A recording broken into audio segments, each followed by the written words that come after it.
जय जिनेंद्र बंधुओं, आज हम पारस चैनल के माध्यम से एक ऐसे स्थान का आपको दर्शन कराने जा रहे हैं जो कि इस पंचम काल में भी जहाँ पे अतिशय विद्यमान है और वहाँ पर समोसरण लगता है।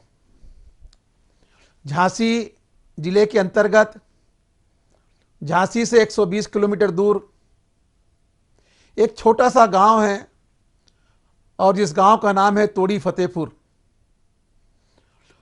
उस तोड़ी फतेहपुर में हर माह के कृष्ण पक्ष में 12, 13, 14 अमावस्या के दिन मेला लगता है। सैकड़ों की संख्या में वहां भक्त आते हैं और अपनी मन की मुरादें पाके जाते हैं। आज भी जब पार्श्वनाथ भगवान की अस्सयकारी प्रतिमा का मंदिर जो कि तोड़ी फतेहपुर में विराजमान है और जहां पर जब दरबार लगता है उस दरबार में हम प्रश्न करते हैं और हमें उन प्रश्नों का उत्तर मिलता है। और तोड़ी वाले बाबा का तो यह चमत्कार है कि रोते रोते आते हैं और हंसते हंसते जाते हैं। आपने अपने जीवन में अगर तोड़ी फतेहपुर के दर्शन नहीं किए हैं तो जरूर एक बार जाना और पार्श्वनाथ भगवान के दरबार में जाकर के श्रीफल अर्पण करके अपने मन की मुरादों को पाना।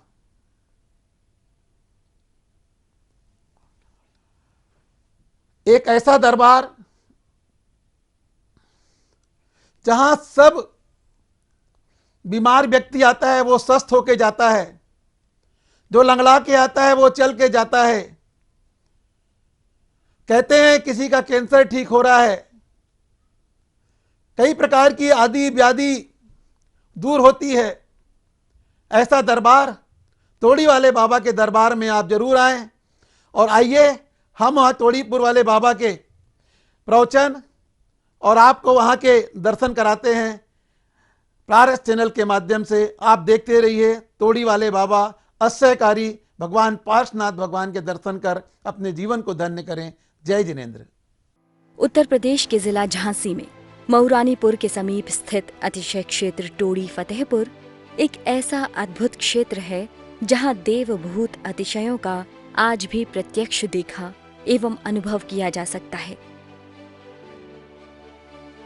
तथा जहां मात्र वीतरागी जिनेंद्र भगवान के अलावा अन्य किसी भी प्रकार के मिथ्यात्व पोषक देवी देवताओं की पूजा भक्ति आदि न होती है और न ही प्रत्यक्ष अथवा परोक्ष रूप से ऐसी प्रेरणा दी जाती है, बल्कि दृढ़ता पूर्वक गृहीत मिथ्यात्व पोषक क्रियाओं रागी देवी देवताओं आदि की मान्यता को छुड़ाकर वीतरागी देव शास्त्र गुरु का सदाचारी श्रावक बनने का रास्ता बताया जाता है।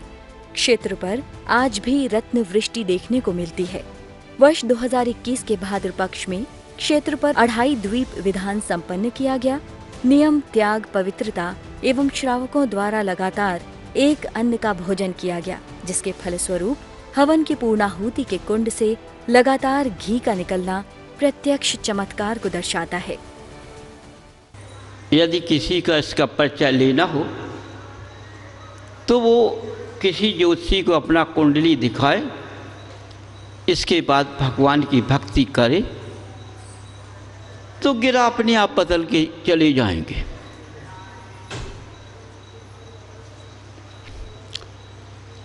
यदि तप नहीं होगा तो वो अपना काम पूरा करेंगे। इसलिए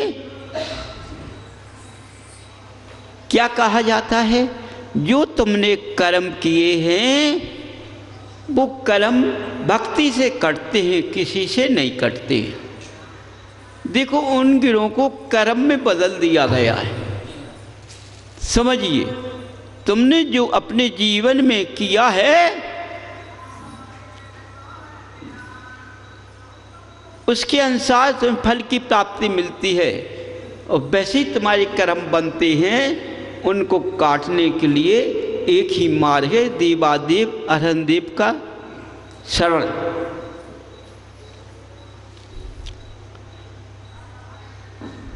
तो बंधुओं,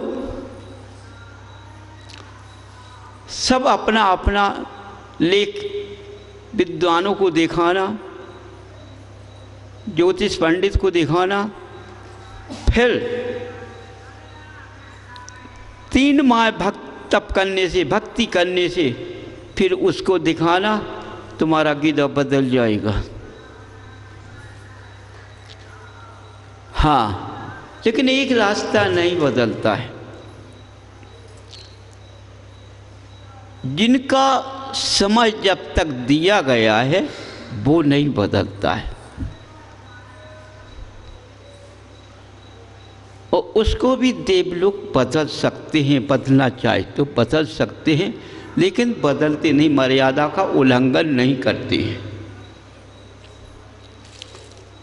तब उसका तेज हो, तब उतना हो, तब बदल सकते हैं, लेकिन बदलते नहीं हैं, मर्यादा को लांघते नहीं हैं। देव कभी मर्यादा उल्लंघन नहीं करता है, मनुष्य आज्ञा का उल्लंघन कर देता है, धर्म का उल्लंघन कर देता है, धर्म की खंडना भी कर लेता है। ऐसे मनुष्य धर्म से दूर हो जाते हैं।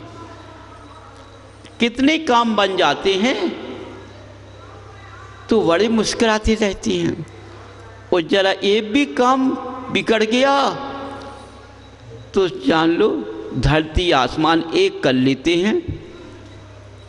तो क्या है, वो अपने जब तक उनका कार्य बना, जब तक खुश, इससे उनका परिचय हो गया, ये अपने रास्ते पर नहीं है। समझो, उतना अपना पूर्व इतिहास दे दिया उन्होंने। ऐसे आदमी न इधर के होते हैं न उधर के होते हैं, वो धर्म को दोष देते रहते हैं। क्योंकि आज मनुष्य धर्म मार्ग में चलने पर बड़ी बाधा डालते हैं। समझो, यदि ऐसे मार्ग दिया जाता है कि पत्नी पति को भगवान माने, तो कई लोगों को बड़ा जलन होता है भगवान, हाँ, जो विद्वान हो मेरे सामने आए। पत्नी का पति भगवान होता है, वो भगवान मान सकती है। क्यों? अपने अंग में समाती है पति को, और पति को जब अंग में समाती तो अर्धांगिनी कहलाती है। पति अपनी पत्नी को अपने अंदर बसा लेता है तो पत्नी पति की वशभूत हो जाती है। ऐसा जोड़ा मिलने से, दूध पानी मिलने से वो परिवार कभी दुखी नहीं होता है। समझिए, तो ये क्या है? यदि वो इस रास्ते से सुखी होते हैं, समझिए, भगवान की भक्ति मस्त हो जाते हैं, उनके रास्ते पे चल जाते हैं, तो समझिए देखने वालों को बड़ा दुख होता है। वे दूसरों का सुख नहीं देख पाते, क्योंकि वो स्वयं दुखी है। वे स्वयं दुखी हैं, इसलिए वो किसी का सुख नहीं देख पाते। बंधु, किसी की आलोचना करना मनुष्य का धर्म नहीं होता है। बताने में गलतियां आलोचना नहीं है। आलोचना अलग बात होती है, समझाना अलग बात होता है। यदि कोई अपना है, यदि कोई गलती करता तो उसको समझाने में आलोचना नहीं की, उसकी गलतियों को ढूंढकर उसको बता दिया, ऐसा करना छोड़ दो, अच्छा नहीं है। तो ये आलोचना नहीं कही जाती है। गेहूं से कंकड़ छांटते हो ना, तो क्यों अनाज का आलोचना कर रहे हो तुम? आटा पिसता उसको छानते हो, तो क्या आटा की आलोचना कर रहे हो तुम?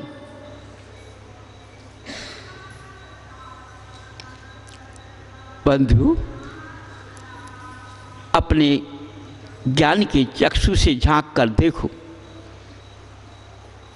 समझो। जब जोड़ा में मजबूती होती है, समझो, एक रस्सी लीजिए, रस्सी 3 लीजिए और तीनों को एक साथ बांध दीजिए। वो भांज कर देखो, फिर उनको तोड़ कर देखो, कौन शख्स उनको तोड़ सकता है? कभी नहीं टूटेंगे। यदि पति पत्नी का जोड़ा लिपड़ा होगा तो उसके घर में कोई फूट नहीं जा सकता है। ये सूत्र हैं बंधु, समझो। उन पर किसी की मार नहीं पड़ सकती, वे किसी की बात को मान नहीं सकती।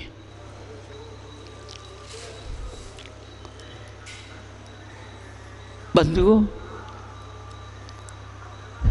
अपने आप को समझो कि 3 लोक के नाथ हैं,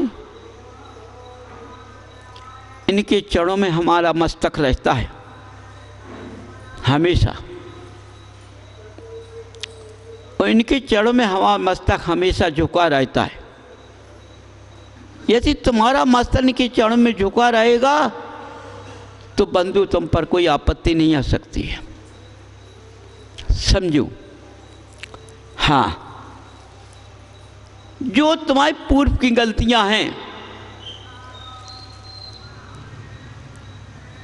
जो कर्म बनकर आए हैं, जिससे तुमने यहाँ जन्म लिया, उनको काटने के लिए इनका ही स्थान है। यही काट सकते हो, दूसरा नहीं काट सकता है, समझो। दूसरा नहीं काट सकता है।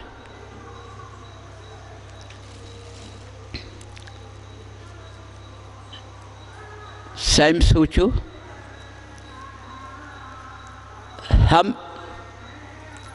हमारा इनके पास आना लिखा कैसा है?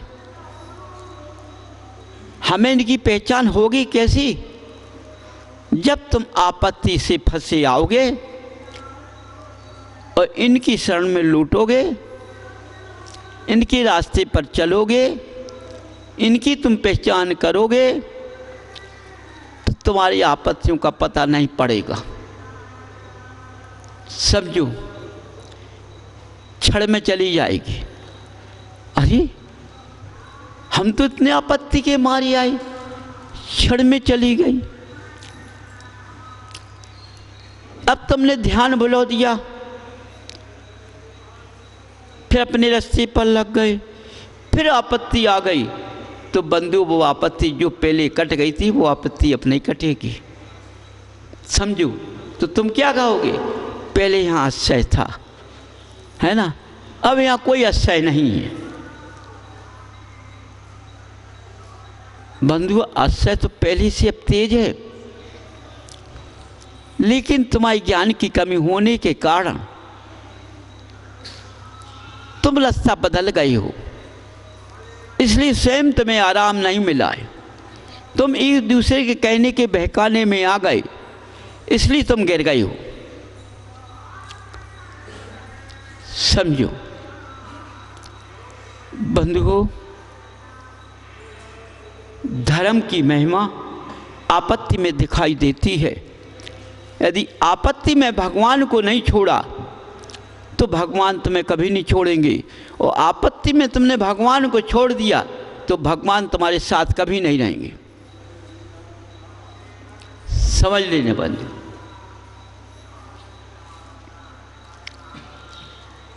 इसलिए कितनी भी आपत्ति आए, जब तुम अपनी भक्ति को नहीं छोड़ोगे, अपनी श्रद्धा को नहीं छोड़ोगे, अरे हम भक्ति के लिए क्या त्याग करना पड़ेगा। हम 3 घंटे का बैराग लेते हैं, 3 घंटे के लिए मैंने घर त्याग दिया, 3 घंटे के लिए हमने अपना सुख त्याग दिया। भगवान की भक्ति हम 3 घंटे करेंगे बैठकर। देखो जब 3 घंटे तुम भक्ति भगवान की करोगे, अपना को भक्तों ने भगवान बना लिया, तो ये भगवान तुम्हें कभी नहीं छोड़ेंगे, हमेशा तुम्हारी आपत्ति में सहायता देंगे, जहाँ भी तुम पुकारो वहाँ भी सहायता देंगे। समझो। लेकिन अभी देखो तुम कहोगी हमारी भक्ति से बीमारी चली जाए। जब से मनुष्य पैदा होता है तो कुछ गिरों की बीमारी से बीमारी आती है, समझो। तो गिरों की बीमारी जल्दी ठीक नहीं होती है, उसके लिए तप करना पड़ेगा, भक्ति उसके लिए भी करना पड़ेगा। जब अच्छी भक्ति करोगे तब वो गिरा शांत हो जाए तो तुम्हारी बीमारी शांत हो जाएगी, दबाव से नहीं जाएगी, लेकिन अभी सुरक्षा करना पड़ेगी। अब तुम कहो तो हमने इतनी भक्ति कर ली लेकिन हमारी बीमारी नहीं गई। देखो ऊपरी बाधा मेंटल बाधा है वो तो क्षण में चली जाएगी, लेकिन जो बीमारी ये सब जैसे है, तो ये जो तुम्हारा पदगल बना हुआ है उस शरीर में अनेक बीमारियां हैं। तो तुमने कहा हम भक्ति करते हैं बीमारी नहीं गई, तो बंधु उसका उपचार शास्त्र में लिखा है, औषधि। औषधि लिखा है, पढ़ के देख लेना। तो उसको औषध लेना पड़ेगी, लेकिन जब तुम भक्ति और त्याग से काम करोगे ना तो औषध जरा लेने पड़ेगी और काम बन जाएगा। समझिए।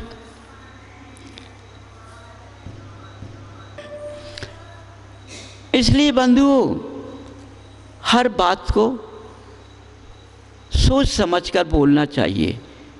देखो जैसे छान कर पानी पीते हो उसी पर वाणी भी छान कर बोलना चाहिए।